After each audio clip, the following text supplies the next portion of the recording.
So great to see you guys. I saw the movie on Friday. I haven't slept with my lights on. I'm not kidding. Yeah. So which of you do I have to sue for emotional distress and for the mini heart attack I suffered? Blame both of us. Both of you? And this started as a short film you saw and you decided to produce it and make it a feature. What made you say this is a movie that needs to be... This guy, I really think, seeing the short I saw, it has great style, but it's also very scary. So it's a very elegant, very intelligent, incredibly effective short. And, when all those things happen, there's a real director there. I watched it this way the entire time. I couldn't even deal with it. I thought happy it was to going hear to... that. So how does someone even think of that? Like, how does that come into your Twisted head? Like, who bastard. does... I don't even get it. Who does that? I don't get it. Well, first you have to think what scares you, right? If you're not scared by anything, then you won't be able to tell a creepy, scary story, So I get scared by things that I like to put on the screen.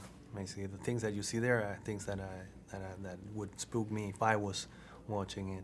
So the creature itself, when you were writing this, did you know this is what she's going to look like? Or was it a process? Yes, it was. When we were writing the screenplay, I already had a concept of like a visual idea of what Mama would look like. When I did the short film, I didn't have the money to experiment a lot on her. So basically you see an actress and the hair is separate and it's shot separate.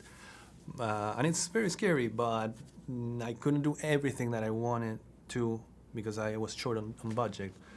The possibility of when Guillermo called us and say, we can do this in a big way or we can do it in a small way, we said, let's do it big. In part, one of the reasons was to make Mama with everything in it, everything that we wanted to. VFX are not cheap, and I didn't want to be limited by budget in the creation of the character. All right, so I've seen it described as a ghost story, a supernatural thriller, a horror movie, suspense thriller. What exactly is it? This is for both of you. How do you describe it? I think it's a ghost story. For sure, that's the easiest way to describe it. It's a ghost story.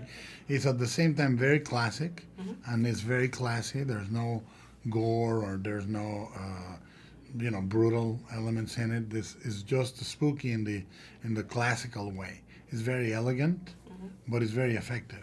And I know sometimes working with kids, those children are unbelievable. I actually do believe that, for some reason I forgot that they're playing, I'm thinking I'm watching these real life kids, and they did such an amazing job. So I want to ask about how many crayons did you guys go through to paint the walls, and did they do all of it, or did someone do it and then they were filling it in? I did some of it. I did some of it. Actually, the most immature child in the set was Andy. There comes you have to, I like to draw. I'm a sort of like some kind of artist. Some kind of? Yeah.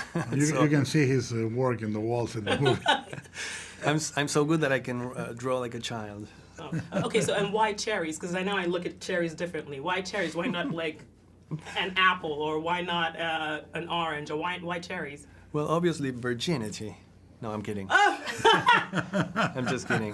It's the cherries is just. He's Argentinian. Sorry. I didn't even think that. Cherries are just the first contact that Mama has with the girls, and it's the way they are fed during those 5 years. I know, but I was wrong. Why did you pick cherries? But visually, Are they your favorite because they fruit? roll. Because they roll? Yeah. and they're red.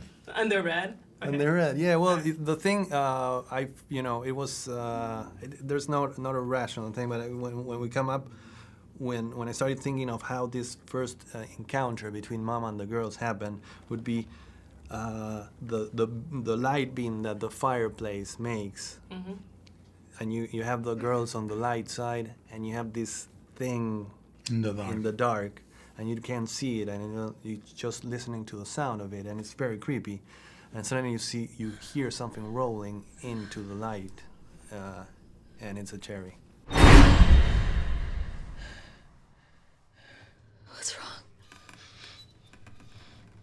What's under the bed?